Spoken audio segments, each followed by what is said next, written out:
In this question, you're given that if h comma 0, a, b and 0 comma k lie on a line. If these 3 points lie on a line, you're asked to show that a by h plus b by k is equal to 1. In a very straightforward equation. So if these 3 points have to lie on a line, the third point has to lie on the line passing through the other 2 points.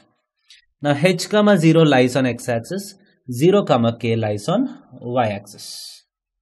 So h comma 0 lies on x-axis and 0 comma k lies on y-axis. So what is the equation of the line joining these 2 points? You can use directly the intercept form. So x by x-intercept plus y by y-intercept is equal to 1. So this is the equation of the line passing through h comma 0 and 0 comma k.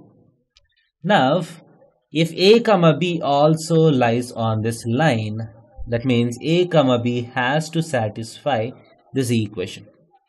So this implies a by h plus b by k has to be equal to 1. Thank you.